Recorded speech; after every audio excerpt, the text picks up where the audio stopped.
special surprise. This is my brother.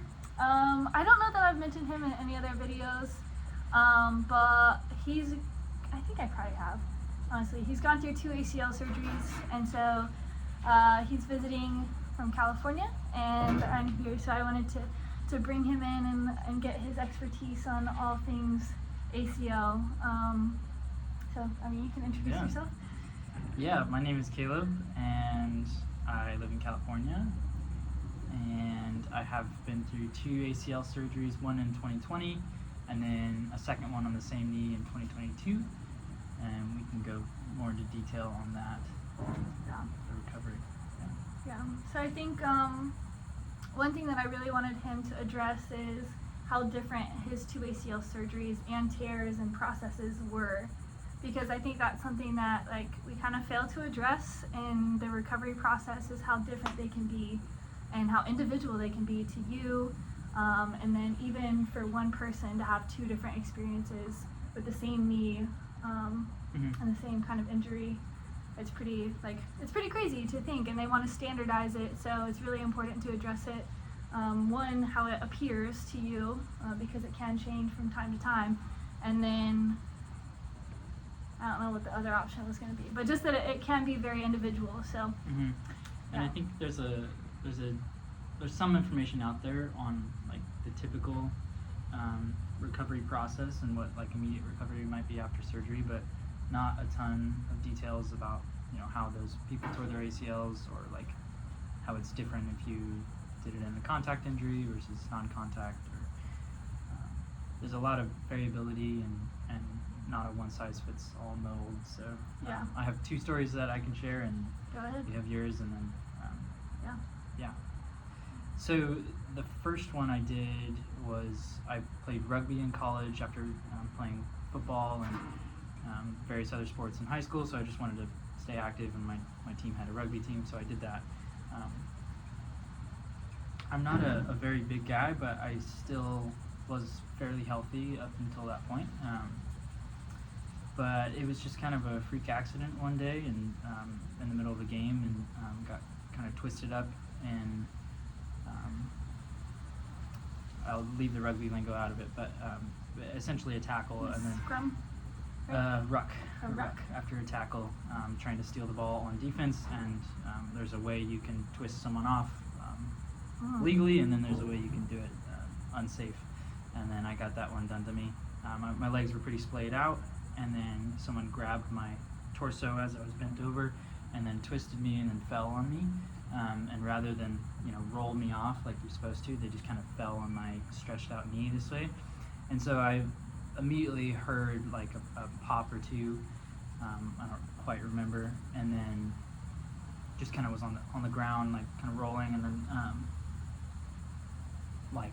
eventually kind of just hobbled off the field, and then went to the trainers and got checked out. And they don't really tell you much initially.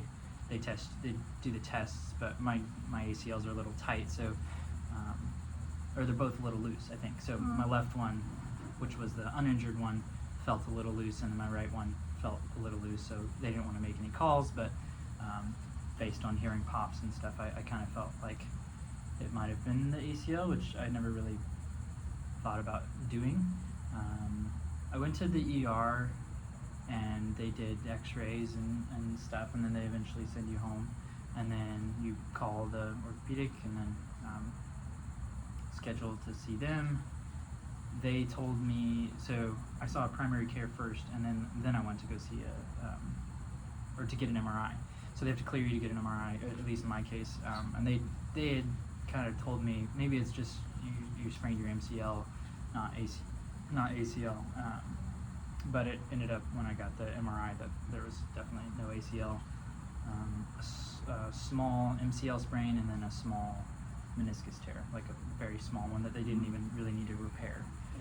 Which normally happens with the twist of the... Yeah, and I had bone contusions as well on the outside of my knee, because it kind of claps against itself when the ACL tears. But you have them on the inside of your knee, so it can happen, but it's pretty common with a contact injury.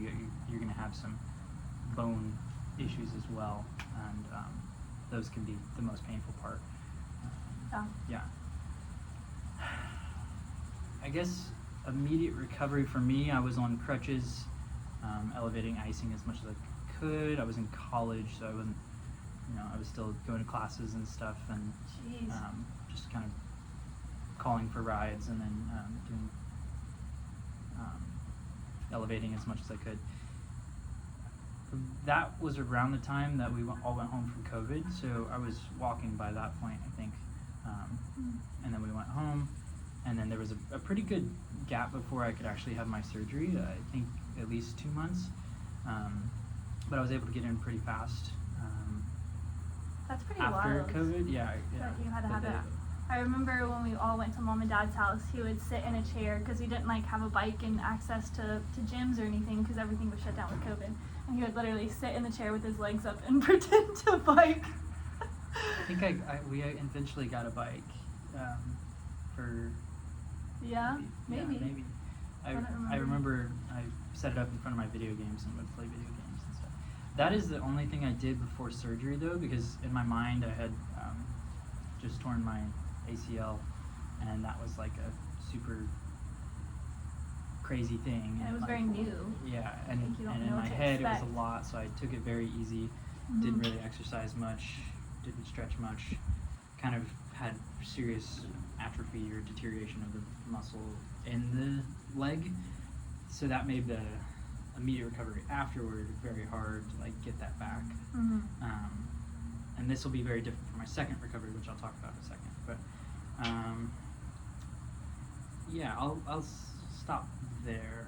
Yeah, For we that can one. kind of bounce back and forth. Yeah, because I can talk about the recoveries afterward. So the second injury was about 2 years later. I had a long recovery, about a year, and then I had a little break where I kind of had some setbacks. So I started PT up again, did another back to sport test, and then got back into rugby, and then enjoyed a little bit of that over the summer, where I still felt pretty good. Definitely thought about the knee more, and then had it taped up and stuff just for some pain and little irritations and stuff. But shortly into the season, I had a few incidents where my knee gave way.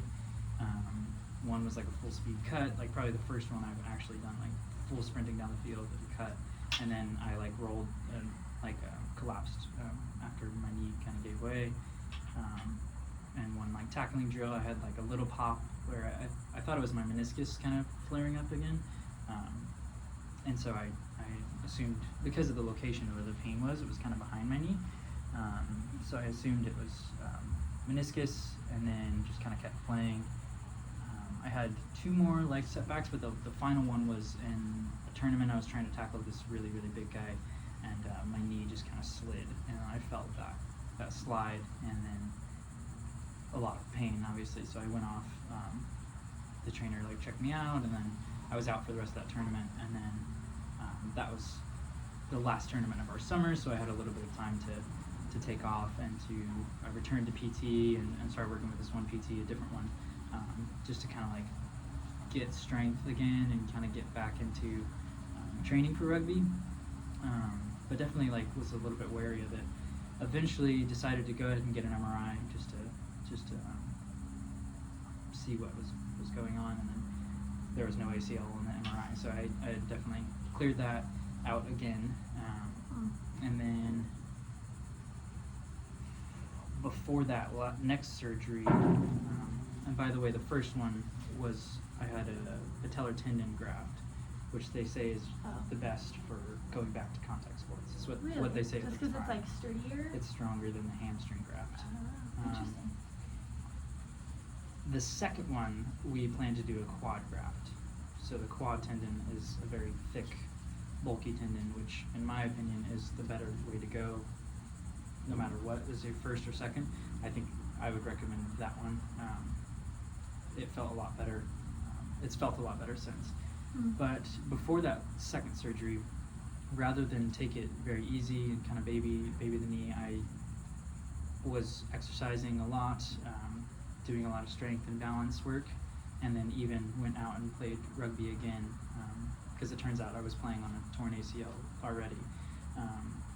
You got to be careful with that, but I was just at full activity level before that second surgery, which made the immediate recovery way easier. Because of that, because of being in good shape. Yeah, there's a few other things I could share too, just that came up. Immediately after your surgery, you're going to be, on the couch, on the bed, like doing very little movement. Make sure you get on the ground, move your back a little bit, stretch a little bit, because you can have some pretty bad back tightness, which just adds to the pain and is annoying, and also is something you got to work through when you start to go to PT and stuff too. So that was something I learned in the second surgery as well. So I got on the ground, stretched my back a little bit, moved around. If you don't have a meniscus repair, stand on it as soon as you can. Really? Oh, because the meniscus, you'll yeah, get meniscus the pressure. you have crutches for 6 weeks. The ACL, it's like usually a few days. Wow. And then you can kind of start to put a little bit of weight on that. That's what I did, at least. Yeah, that makes sense. I think they might say, like, don't quote me on this, but 2 weeks before you can put weight on it. But I think you can do earlier. Just a little bit of weight, though. Yeah. Just enough to start moving your toes and stuff. Yeah. Yeah. And then I'll stop there for now. Because I'm Well, just kind that's- of rambling. Well, that's okay. That's information. But one thing I talk about a lot is just like if you can't move the area of injury, start moving. There's like the pain radiates through your whole body and you start to tighten up everywhere. But like the more you can start to like relieve the pain in your hands, it's gonna start to relieve the pain over your body. And so like the more you can kind of move the peripheral things, the better you're gonna feel. So that's a really good point. Yeah, get moving. Because even if you can't necessarily move your knee, you can, or that leg, you can move other things to help relieve a lot of the overall pain, which sometimes can be like pretty crippling. I know those were some of my hardest days when the rest of my body was tight because of the injury to my knee. It's pretty miserable if you don't. If Yeah. you have like a very sore back and then a stiff knee, and it all adds up and can make you miserable. Is that a scorpion or a spider? It's a spot. From my view. Yeah, it looks like it's got little. Anyway, well, jumpy guy. That's cool. It's just like a little. It's not quite related to the physical aspect, but when you mentioned that like you were calling for rides, what is it? Like, I feel like asking for help is one of the most difficult things when you're down and out, no matter what the injury is. Like, when you're disabled, it's hard to ask for help, especially if you're used to being independent. So, what kind of things did you tell yourself? Like, was it hard to overcome certain mindsets in order to ask for help? Like, what do you think? Yeah, definitely. I think there's going to be a lot of like humiliation at the start, Humbling, like humbling, and you kind of, it's hard to embrace that, but I think it can really change you. I don't know.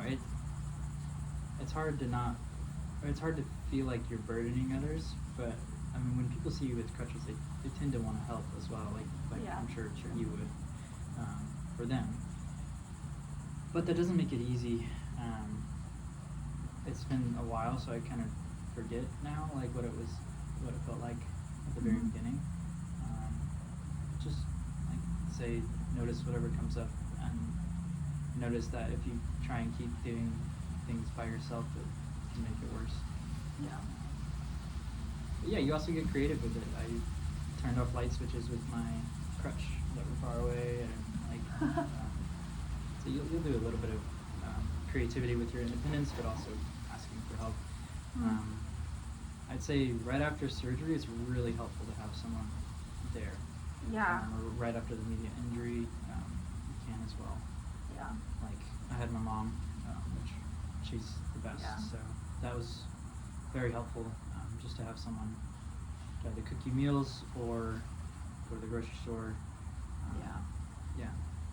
I think that was one of the hardest things when I wasn't as mobile as I am now. It's like going to the grocery store is such like, you don't realize how much walking it entails, and especially like I don't know if it's just my grocery stores in St. Augustine, but I swear they move stuff all the time. They're constantly like moving things, and so, or at least they recently moved things, and so like I was like walking through and like, and also looking for easier things to cook that are not on my normal path through the grocery store. It's like you end up walking. I laughed 2 times around Publix the other day, and I was like, this is like too much walking. And it's like if you can have somebody take care of that for you, it's like the biggest burden off your shoulders, for sure. And if they have motorized carts, use those, because you never get to use those in life, so enjoy it, because they're fun. Yeah, true. True. I had an old man speed past me the other day. It was super funny. Yeah. Well, he almost like, I paused and then he almost ran into me. He's like, "Oh, sorry, I'm going too fast on this thing." This is so funny. They can keep going. So, I know. I when I was running through Walmart with Mom, I was like almost hitting people. It was funny. Yeah. People don't watch out for you, so kind of gotta. Get sticky break crutches quick. out of them too. Joust. Yeah, I had mine going this way, but that's a good idea to have them going this way. Maybe not. Yeah, defend yourself. That's funny. Okay, so earlier today when we were kind of talking about like, there's almost like a gap, and I noticed this when I was a strength and conditioning coach working with athletes coming back. You get a lot of care immediately, you know, like when you get your injury, you get people helping you prepare for surgery, and then you get people helping you immediately after surgery, but kind of once you get back to like being able to move independently, they kind of just drop you off. And you were saying that there's a gap in the YouTube education as well, of like you kind of get to your independence, but you're not quite to where you can go back to activity and feel really confident in yourself, and sometimes they don't really work with you on the mental side of things. So what were some of the things that helped you through that time? Yeah, it does feel a little bit isolating when you're in that middle part. There's less help, but I would say if you have a good PT, I've got a great relationship with my PT, and he was my PT for both recoveries, off and on a little bit, but his name was Ben, and he was as much my physical therapist as my therapist, and just being able to talk through and ask questions, ask if this is normal, ask about different pains, ask about different changes in motivation or losses in hope. Like they're there for you, and they can help you in that way as well as the physical way. And then there's parts of recovery that, especially the beginning, that are just boring, especially if you're an athlete or an active person. It's like quad squeezes. You're doing quad squeezes and mostly focusing on stretching and mobility, and that stuff is super important.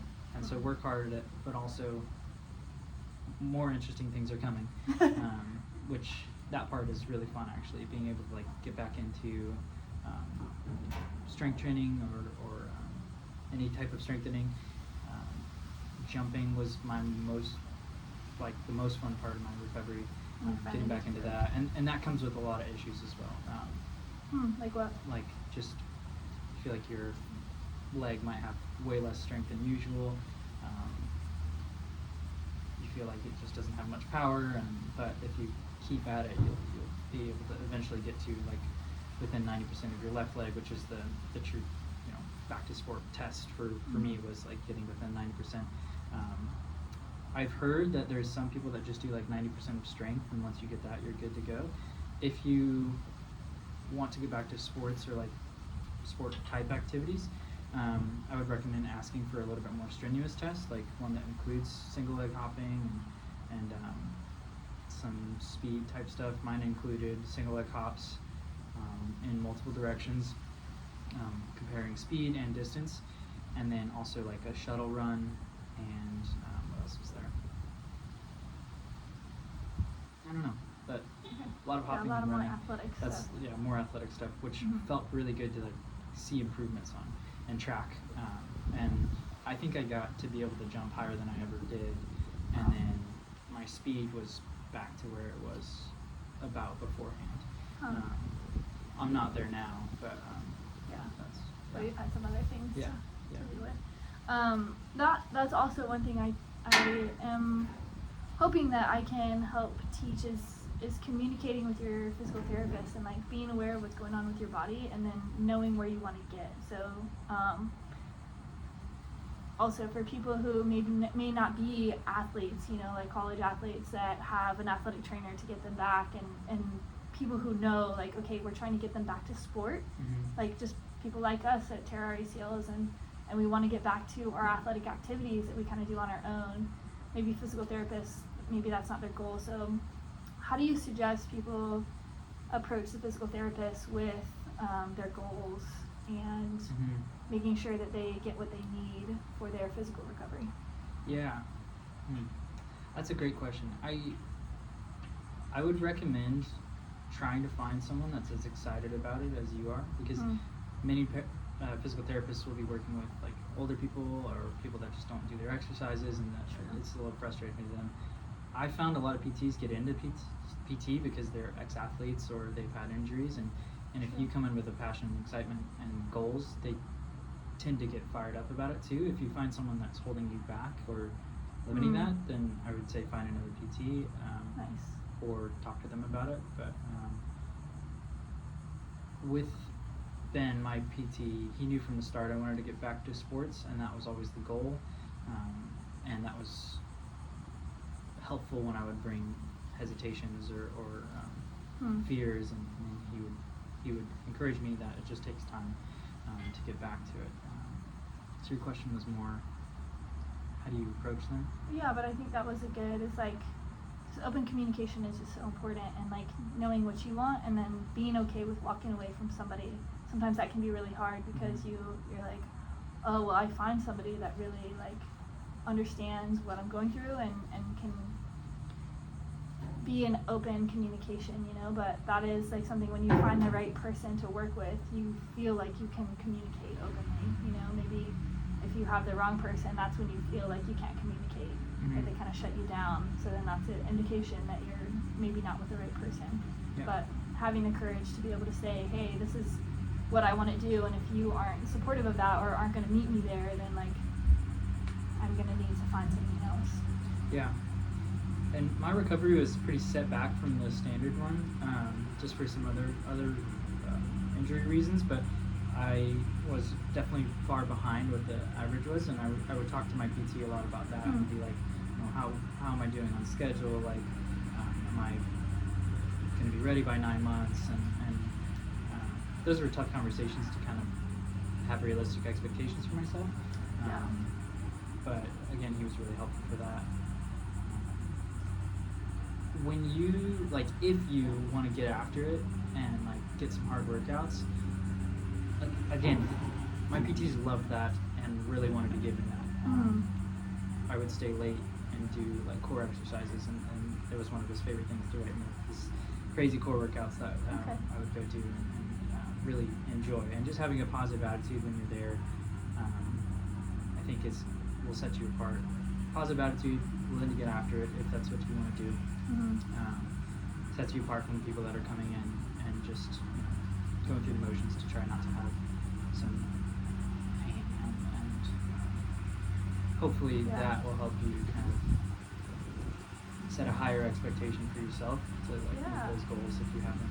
I like that too, because like the distinction between like just going to go through the motions is also not going to give you like the most motivating experience either, and like the most rewarding experience going through this. It's like, this is such a hard thing to go through, and if you attack it and you approach it of like, I'm going to use this to get better, then you really do grow through it and expand through it emotionally, spiritually, physically, and mentally. But like when you go through the motions and you just kind of show up to move and not be in pain, you kind of lose a lot of that, and then you lose motivation from your partnered PT as well. That's a really good distinction to make. Yeah. I guess that is definitely my perspective though too, as an ex-athlete, and I really enjoyed PT and would prepare for it like in the mornings and do stretching and stuff beforehand so I could hit the ground running. I had the time to do that and the motivation to do that. Sometimes you might just barely get there, so work with your mindset though, and try and get excited about it. That helps. I feel like there was one other thing I wanted to ask about that, but we'll go to the other question that I had. It's probably more important if I didn't forget it. But what were maybe like the biggest fear you faced, or the most consistent fear you faced, and how you and your team were able to help you move through it? Yeah, the biggest fear would probably be never getting back to like the activity or the level of performance that I was at, which I think you will never be quite the same. Some people get back to it and are really good, and then I think the longer you're staying at it, the more normal it feels. But your knee might never be the same, and coming to terms with that was really hard. And continuing to come to terms with it is hard as well. Yeah. As you go through the changes of like a long-term recovery and changes in activity and stuff. It's a challenge. What was the original question again? So your biggest fear, and then how you Biggest fear. came through it. I think coming to terms with your imbalances with the knee is a good part, because you don't have to be symmetrical to perform well. To be safe, you should be fairly symmetrical, at least strength-wise. But I think learning that, like, even if I have like a more comfortable side of cutting and stuff like that, I can still do my job, and I can still, or my job on the field or whatever, and still perform at a high level with this change in my knee. But yeah, the fear of like not being able to get back to your activity is definitely scary, especially when you're in this time where it takes you're like, man, I can't even do a single leg hop on this leg right now. It feels like a little shaky, and then just sticking with it over time, you'll be able to get to the goal that you want if you have sustained effort over time. But then again, it won't ever be quite the same. Yeah, was goal setting really big for you, or did that kind of naturally come with the PT? I found that outside of PT, it was harder to set. Inside PT, you had the back to sport test for me, and that was like at the end, and then every month or so they're tracking progress, and you're trying to improve on those measurements and stuff. In PT, the motivation, the goals, that was there. It was outside PT when I left PT that after my first back to sport test, I kind of slid and then wasn't doing as much recovery work, and then had to go back to PT and build up again. And that's where I found like being in PT, even just, it's like having a trainer. Like you're gonna be a lot more motivated when you're working with someone.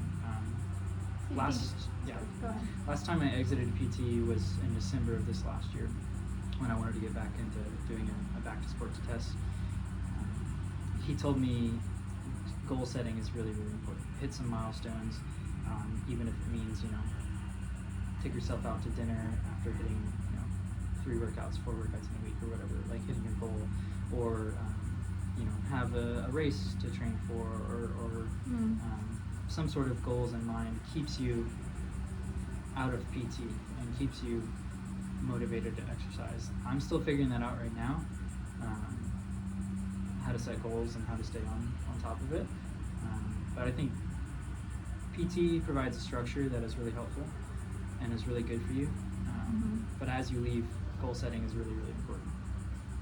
Do you think like having every time I go to say accountability partner, it comes out accountability because when I was a strength conditioning coach working with the men's lacrosse team, I had them create accountability buddies or accountability partners, and they came up with the term accountability buddies, and so that's what we called it, and it just flows off your tongue so naturally that it just now I call them accountability buddies, and it's way cuter than accountability partner. Sounds so official, because it is your buddy, so do you think having an accountability partner or accountability buddy is something that can take place of a PT, not initially, but in the longer term I think that would be great. I would love to have a friend who's been through the same thing to like work out with and stuff.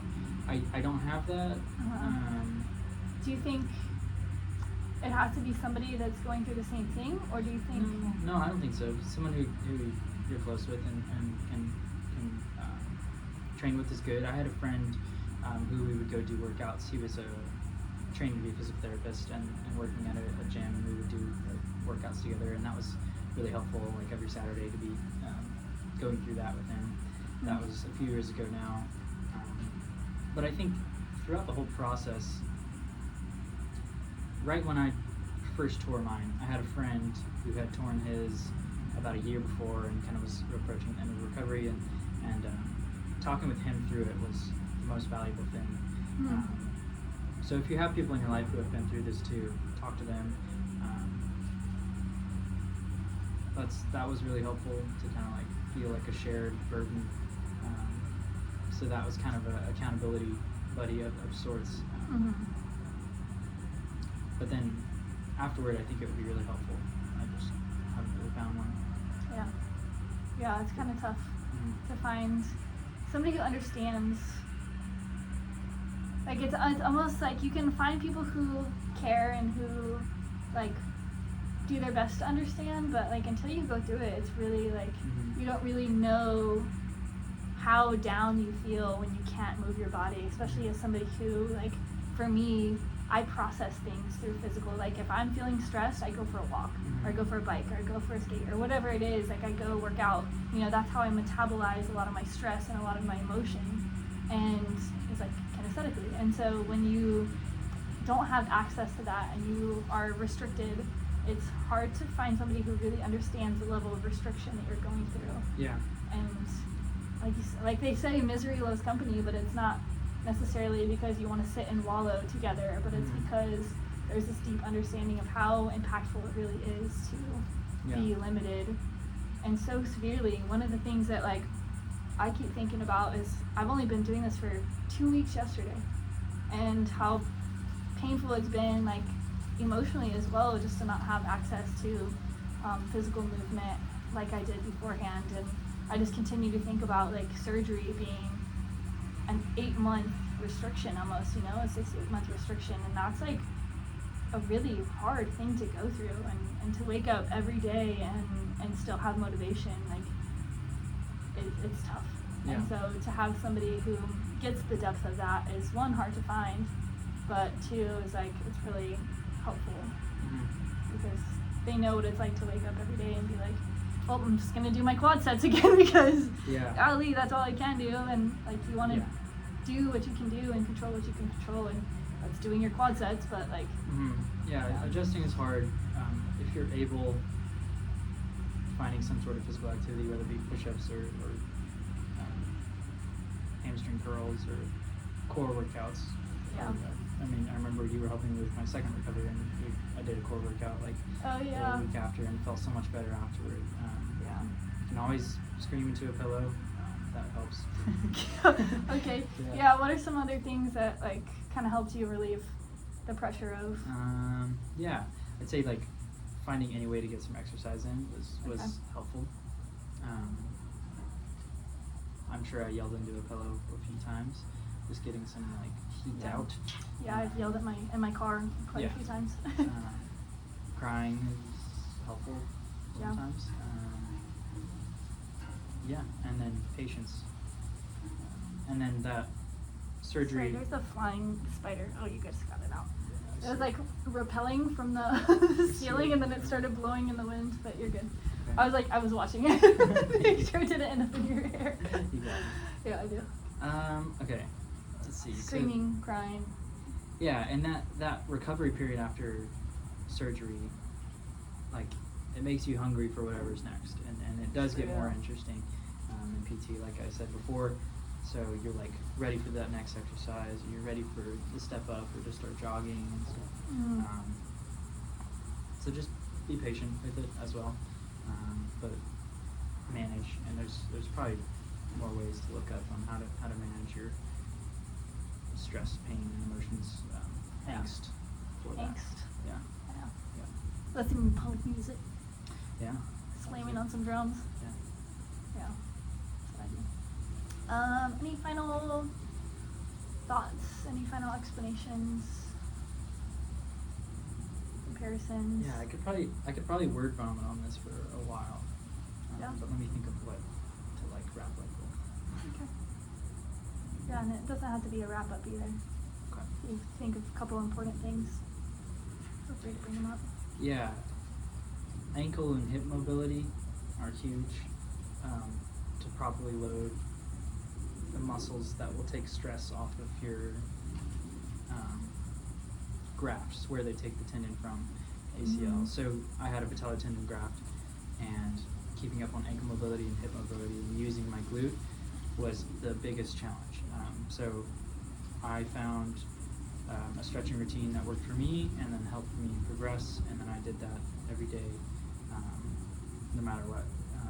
And that was a really hard commitment, but it was really beneficial, and now I love stretching and I'm way more in tune with my body.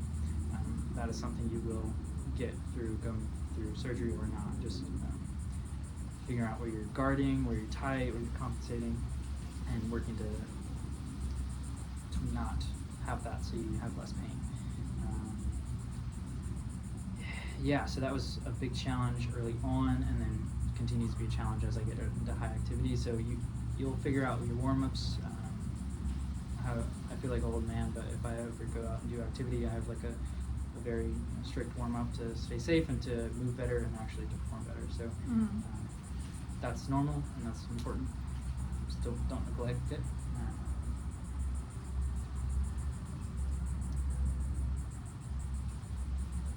This is there.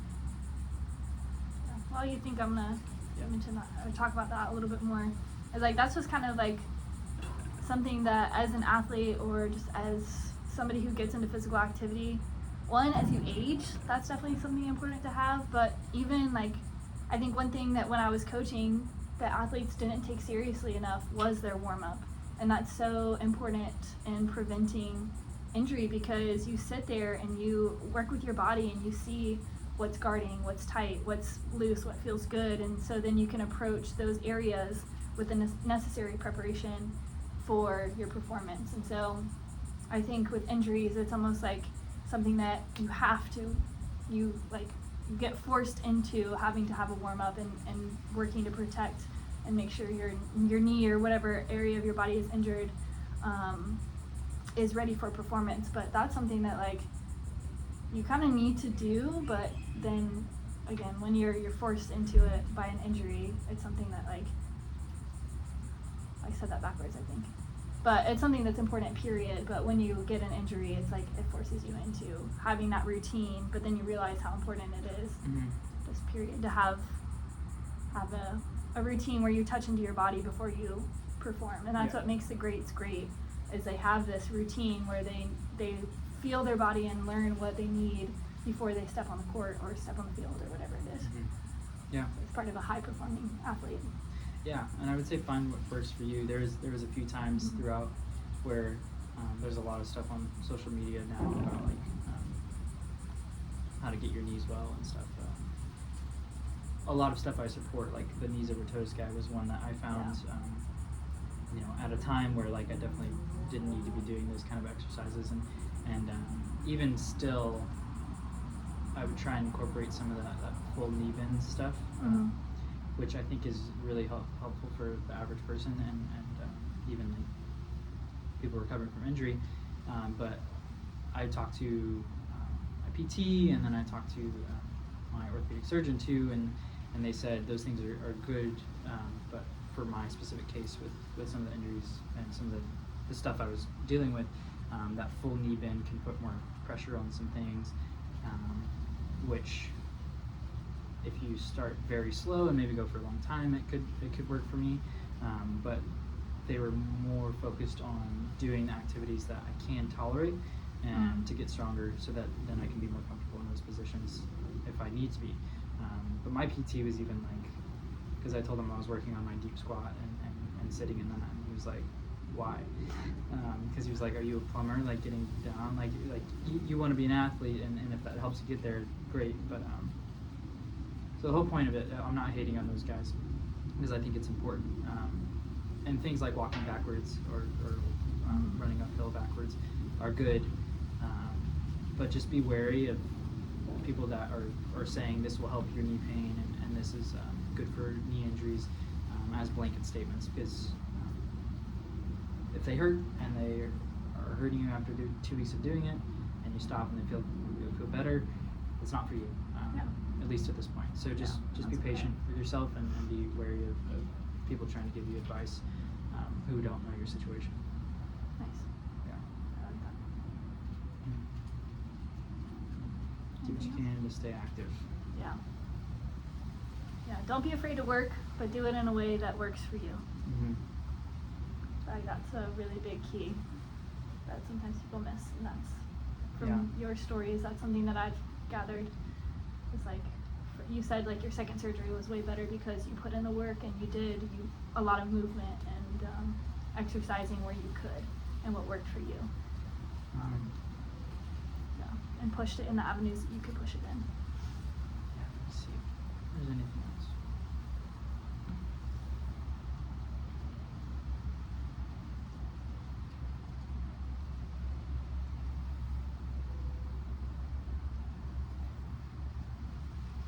I'm happy. Cool.